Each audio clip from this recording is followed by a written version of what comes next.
Congratulations, you've just made $2 million, but there's a problem. You can't put it in a bank, you can't buy a house, you can't buy a car, you can't even post your success online. Because the second anyone asks, where did the money come from? Your entire empire falls apart. This is the problem every criminal eventually faces. Making money is easy, keeping it is hard. And that's why some of the smartest criminals in history didn't spend their money. They tried to hide where it came from, turning dirty cash into money that appeared legitimate. A trick so effective that governments spend billions trying to stop it. And yet, every year, enormous amounts of illegal money move through the global economy. So how does a suitcase full of suspicious cash become a luxury mansion, a successful business, or a millionaire's lifestyle? The answer lies in one of the biggest cat and mouse games ever played, a game between criminals and investigators. And it has been going on for decades. Because money creates a problem, but unexplained money creates an even bigger one. Imagine walking into a bank carrying bags full of cash. Not a few $1,000s,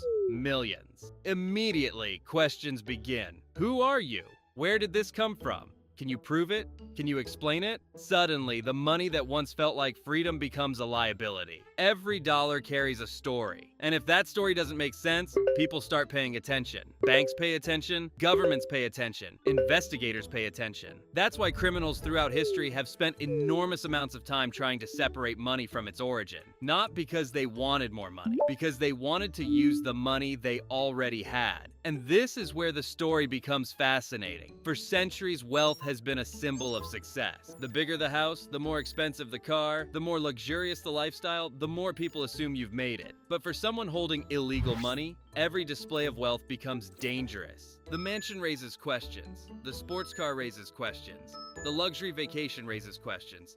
The problem isn't owning these things. The problem is explaining how you paid for them. And history is filled with examples of people who forgot this simple rule. Some built extravagant lifestyles. Some bought fleets of luxury vehicles. Some surrounded themselves with gold, jewelry, and private estates. For a while, it worked. Then investigators started asking questions, because money leaves footprints. Every transfer, every purchase, every contract, every signature, a trail. And once authorities find the trail, they start following it backwards. That is often where everything begins to collapse. What's interesting is that modern financial systems were never designed solely to move money. They were also designed to create records. Records of who sent money, who received it, when it moved, where it moved, and why it moved. To most people, these records are invisible, but to investigators, they're clues. Imagine trying to solve a mystery, only instead of fingerprints, you're looking at transactions. Instead of witnesses, you're looking at documents. Instead of suspects,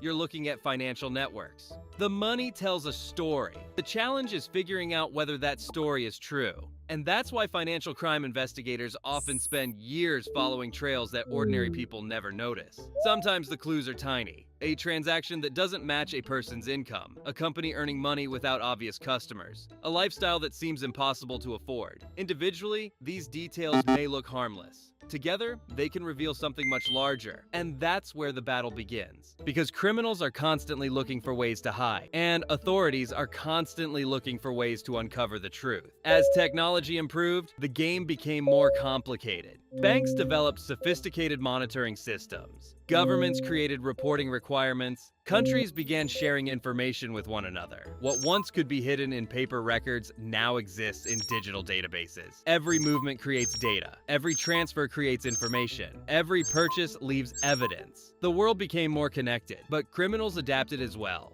The methods changed, the tools changed, the technology changed.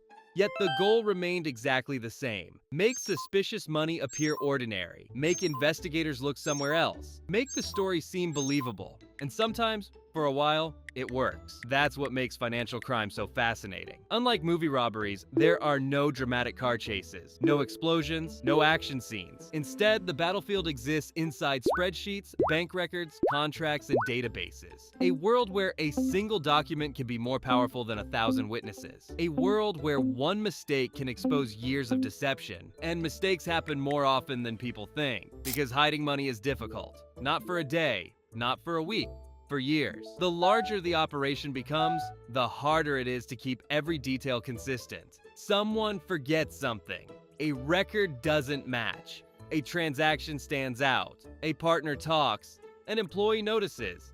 An investigator gets curious, and suddenly, a trail appears. Many of the biggest financial crime cases in history were not uncovered because criminals made one giant mistake. They were uncovered because they made hundreds of small ones. Tiny details, tiny inconsistencies, tiny cracks, until eventually the entire story fell apart. And when that happens, investigators don't just find the money. They find the network behind it, the people involved, the businesses connected to it, the relationships that kept it hidden.